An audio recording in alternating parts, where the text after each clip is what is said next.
AI bukan pengganti manusia, tapi memperhebat kualiti modal insan di negara ini.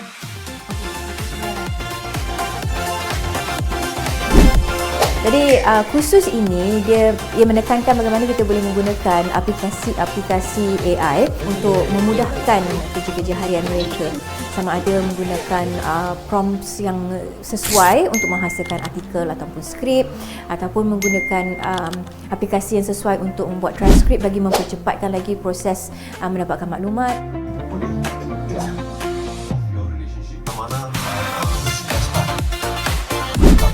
Khusus Iftar dalam kecerdasan buatan AI dan juga pelaporan media yang penuh beretika serta apa cabaran yang mendatang ini sesuatu yang sangat penting.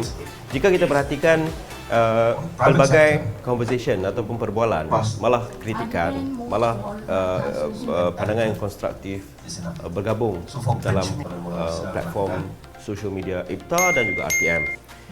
Dan kita memahami bahawasanya penggunaan AI ini dia perlu dipahatkan. Ya. Oleh kerana itu, apa yang kita lakukan ketika ini adalah membentuk satu garis panduan yang dijadikan sebagai kompas untuk memastikan, pertama, bakat-bakat tempatan sentiasa ada kerja. Dan poin yang kedua adalah sentiasa menghasilkan karya-karya sentuhan manusia yang kuat.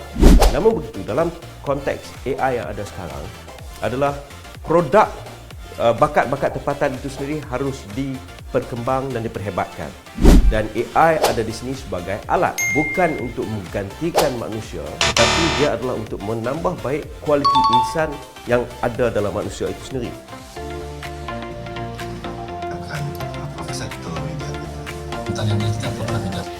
Saya di sini memang nak menggalak semua, khasnya orang awam dan mana-mana pihak menggunakan platform yang telah disediakan oleh MMM sebagailah arbiter pertama untuk kita selesaikan apa-apa isu berkenaan denganlah laporan media. Dan saya percaya bahawa peranan yang bolehlah dimain oleh MMM bolehlah pastikan bahawa setiap aduan ditangani secara adil, berhemah dan sekaligus memperkukuh ekosistem media yang bertanggungjawab. Dan sekali lagi saya nak ucap jutaan terima kasih kepada Iftar dan juga MMM. Saya harap khusus seperti ini sepanjang 2 hari ini bolehlah banyak memberi manfaat kepada anda. Kami akan teruslah bekerjasama dengan rakan-rakan strategi untuk sama memperjuangkan kebebasan media dan jugalah satu profesionalism media yang dihormati oleh semua. Sekian sahaja. Dengan ini saya merasmikan penutupan untuklah khusus kita pada hari ini. Sekian. Terima kasih. Thank you.